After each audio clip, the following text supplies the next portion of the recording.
Hi, this is about negotiable instruments. It has been defined under the Act, Negotiable Instrument Act 1881. This has gained prominence in the business world and in the banking community. What is a negotiable instrument? Negotiable instrument is not defined per se by any words, but the features of negotiable instruments are explained through a demand promissory note, a check, and a bill of exchange. On these three modes, the um, negotiable instrument is defined. Should a check be in rectangle in shape only?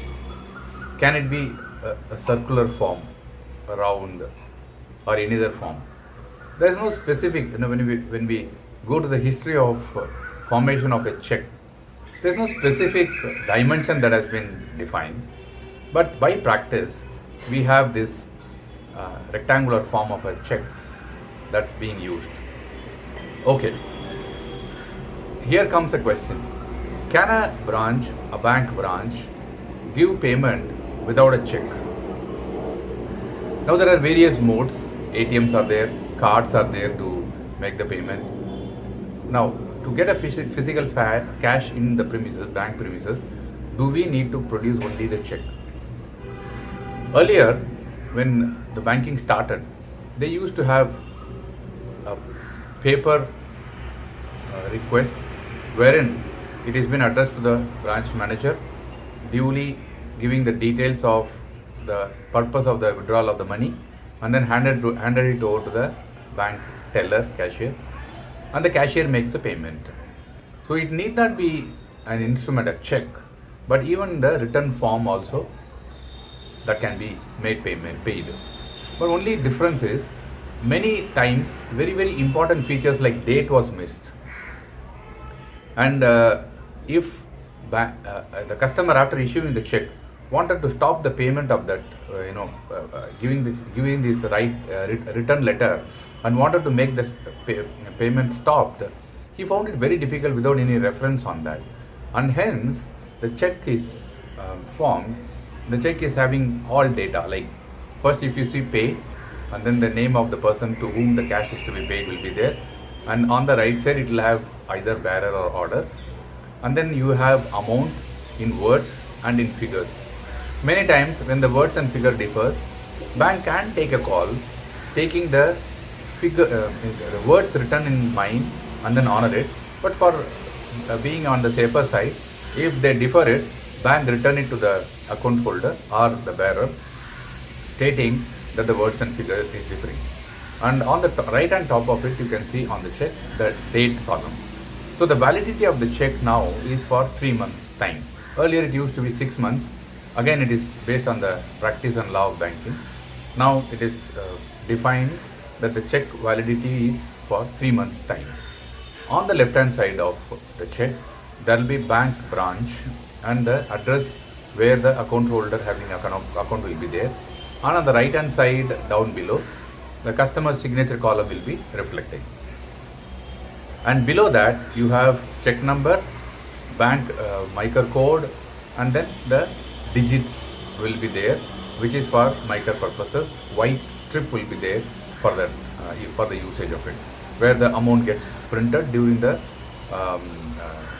scanning of the check for the payment purposes. So this is how negotiable instrument has been defined. It will have proper date, proper payee's name, amount to be paid, and the authority given to the bank in the form of a signature are also embedded in the negotiable instrument.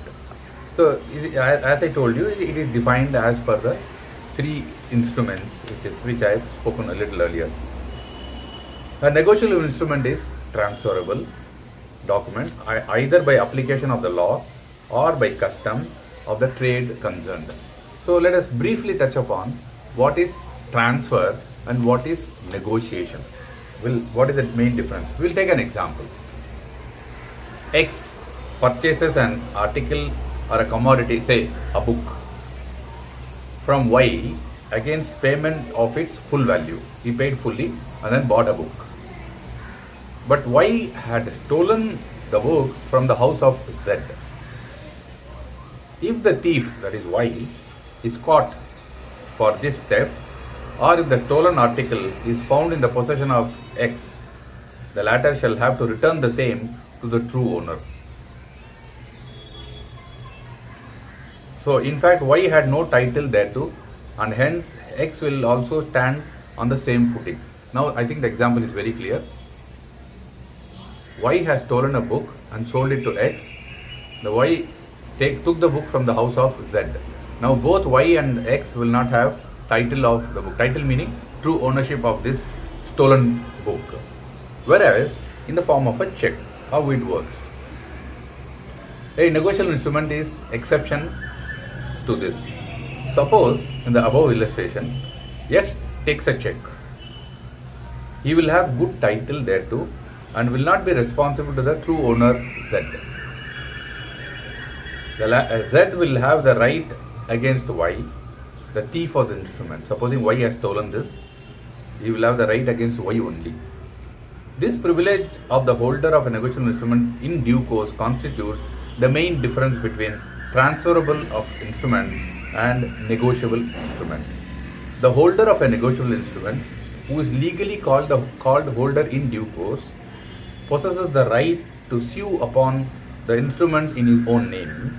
Thus, he can recover the amount of the instrument from the party liable to pay thereon. So, this is the main difference.